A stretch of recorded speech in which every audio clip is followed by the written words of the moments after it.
Welcome back to Design with Miyoshi. Today I want to talk a little bit about lettering. We talked a little bit about how lettering can help you enhance your communication skills in terms of being legible. And today I want to just talk about, or I want to show you how to make the letters. So in the beginning, I'm going to make the letters, the capital letters, with proper stroke sequence. And then after that, we'll talk a little bit about some of the things that are good techniques and poor techniques for making letters. So bear with me while I write the alphabet.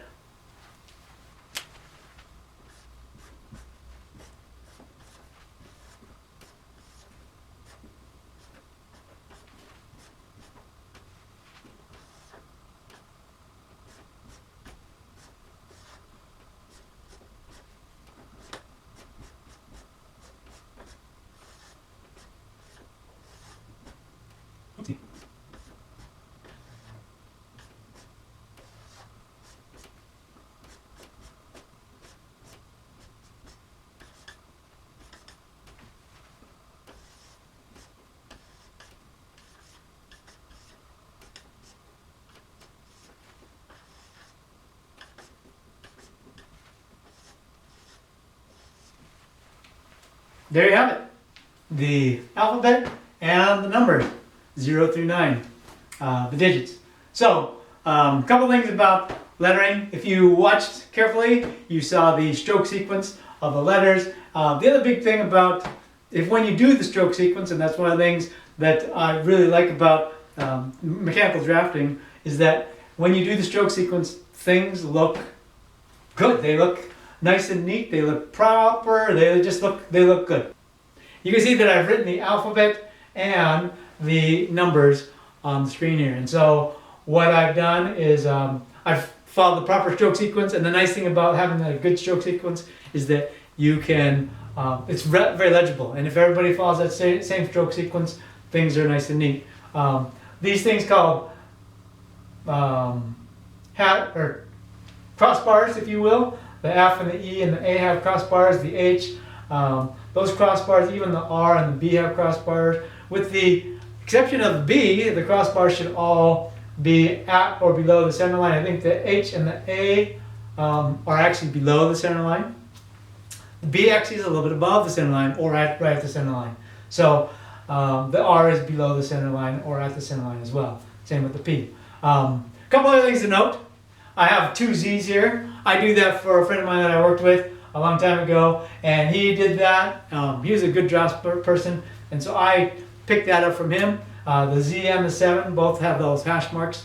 You don't have to do that. That's not necessarily a thing you need to do, but I kind of like them. It distinguishes between the Z and the 2. A 7 doesn't distinguish between anything, but it's just kind of a nice thing to do. The 3, you can have either curved at the top or straight line at the top.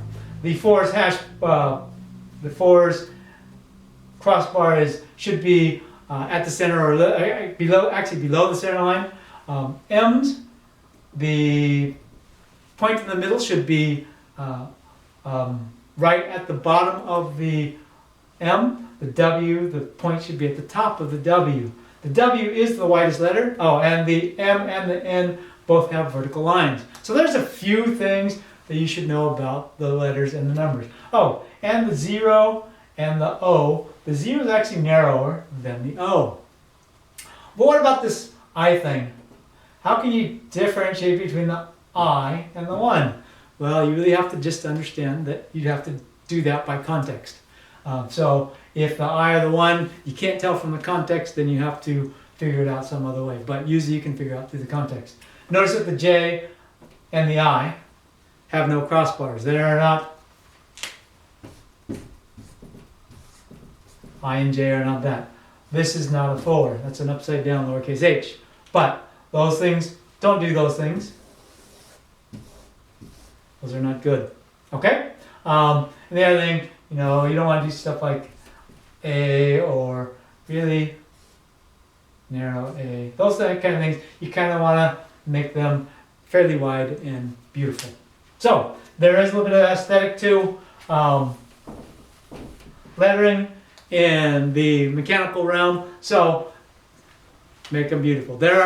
You can be stylistic a little bit here, but know that the main purpose of the lettering that you're going to be doing is to be able for other people to read it. So make them legible, make them beautiful, and follow the fairly, you can look online all over the place and find some standard ways to do things. You can look in the books that I have in my classroom. If you were actually in my classroom, you could look at the books in there and see the actual widths and so forth of the letters. Actually, the width relative to the height, right? So the ratio of the width and the height should be about the same. Okay, so that's about it for the lettering. So thanks for tuning in. We'll see you next time on Design with Miyoshi.